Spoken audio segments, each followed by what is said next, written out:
আসসালামু আলাইকুম দর্শক, আশা করছি আপনারা সবাই ভালো আছেন। আজকে আমি আপনাদের সাথে শেয়ার করছি সামুদ্রিক মাছের একটা সুস্বাদু রান্না, কোরাল মাছের চচ্চড়ি। কোরাল মাছ যারা খেতে পছন্দ করেন, আশা করছি তাদের কাছে ভালো লাগবে। এর জন্য আমি এখানে বড় সাইজের একটা কোরাল মাছের 4টা টুকরাকে ছোট ছোট টুকরা করে নিয়েছি। আমি ছোট করে টুকরা করে নিয়েছি, এতে করে মশলাটা ভালো করে ভিতরে ঢুকবে। আর চচ্চড়িতে একটু ছোট ছোট টুকরা হলে খেতে ভালো লাগে। এবারে চলুন তাহলে রান্না শুরু করি। পাতিলে তেল দিয়ে নিয়েছি। তেল গরম হয়ে আসলে এতে দিয়ে দিব পেঁয়াজ কুচি। পেঁয়াজ হালকা নরম করে ভেজে নিচ্ছি।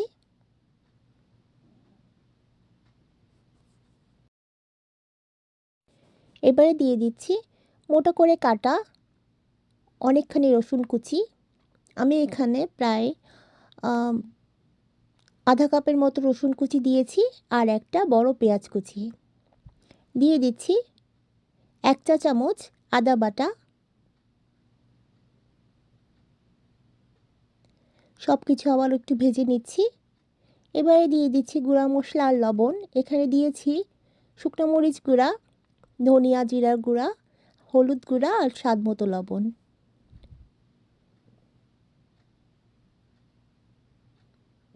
অল্প একটু পানি দিয়ে ভালো করে মশলাটা ভুনে নিচ্ছি।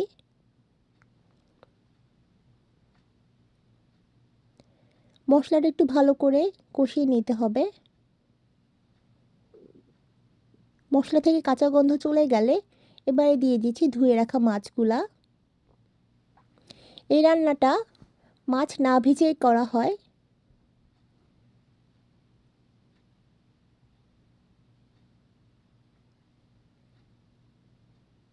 মাছ না ভেজে করে খেলে খুবই মজা হয়।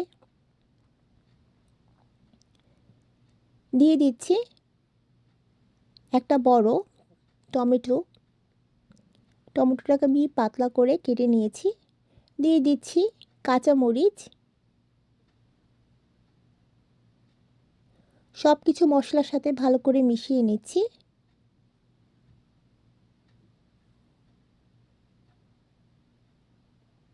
এবারে ঢেকে রান্না করব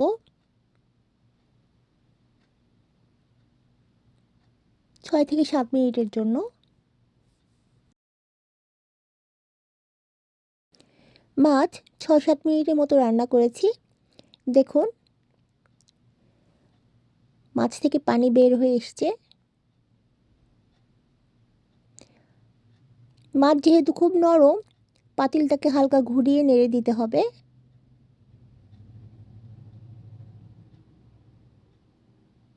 আবারও ঢেকে রান্না করছি কিছুক্ষণ। এবারে অল্প একটু পানি দিয়ে দিচ্ছি, ঠিক আধা কাপের মতো।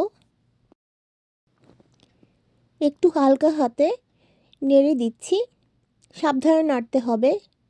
কোরাল মাছ যেহেতু নরম মাছ, যেন ভেঙে না যায় সেদিকে খেয়াল রাখতে হবে। আবারও ঢেকে কিছুক্ষণ রান্না করছি।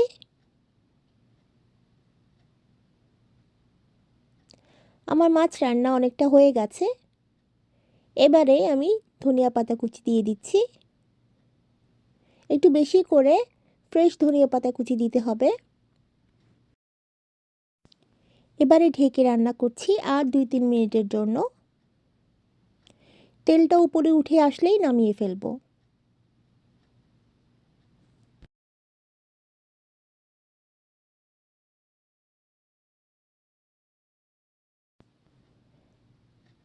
আমার কোরাল মাছের চচ্চড়ি রান্না শেষ।